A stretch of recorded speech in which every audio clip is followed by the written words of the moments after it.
Très bon réveil à l'écoute d'Europe 1. Bonjour, il est 5h11. L'heure de la revue de presse internationale. Nous prenons ce matin, comme promis, la direction de l'Égypte. Bonjour Noura Abdelbasset. Bonjour. De quoi parlent les journaux au Caire ce matin ? D'une Égypte devenue, selon le quotidien Al-Ahram, le véritable havre de sécurité d'un ciel moyen-oriental en plein chaos. L'exemple le plus spectaculaire, c'est Toba dans le Sinaï. El Watan raconte comment ce petit aéroport touristique est devenu en 10 jours un véritable pont aérien de survie. De quasiment zéro, il est passé à 15 départs quotidiens, servant de porte de sortie unique pour les expatriés qui fuient la zone de conflit. En parallèle, Yomes Saba révèle que l'aéroport du Caire a dû absorber en urgence 22 vols internationaux déroutés en 2 semaines. Pour répondre à cette pression, Al-Ahram confirme que le gouvernement accélère le plan du Terminal 4, un investissement de 3,2 milliards d'euros pour doubler la capacité d'accueil. Car le pays n'est plus seulement une destination, c'est le dernier couloir de survie du trafic aérien mondial. Et on s'envole maintenant vers le Royaume-Uni. Sarah Menei, vous êtes à Londres pour Europe 1. De quoi parlent les journaux chez vous ? D'un programme pilote du ministère de l'Intérieur britannique qui fait scandale. Le Times annonce que des familles de demandeurs d'asile déboutés vont se voir offrir plus de 10 000 euros par personne pour quitter volontairement le Royaume-Uni. L'Evening Standard précise que ces primes incitatives devraient concerner 150 familles vivant pour l'instant dans des hôtels financés par le gouvernement.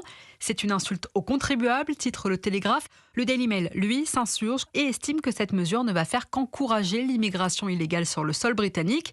La chaîne Channel 5 a, elle, fact-checké les dires de la ministre de l'Intérieur, Shabana Mahmoud, qui dit s'être inspirée du modèle danois.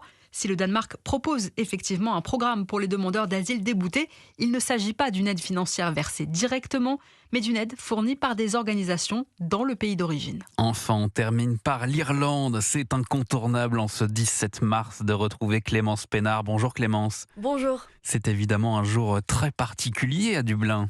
Le pays se pare de verre et la Guinness coule à flot. Pas de doute, c'est la Saint-Patrick aujourd'hui. Et de l'autre côté de l'Atlantique, la fête bat aussi son plein où plus de 30 millions d'Américains revendiquent des racines irlandaises, rappelle la RTE, avec des défilés géants à New York, Boston et Chicago qui teint même sa rivière en vert. Et comme chaque année, le chef du gouvernement irlandais est lui aussi aux États-Unis pour sa visite officielle à la Maison-Blanche. Comme le veut la tradition, le Taoiseach, Micheál Martin, doit offrir au président américain un bol symbolique de trèfle, explique The Irish Times.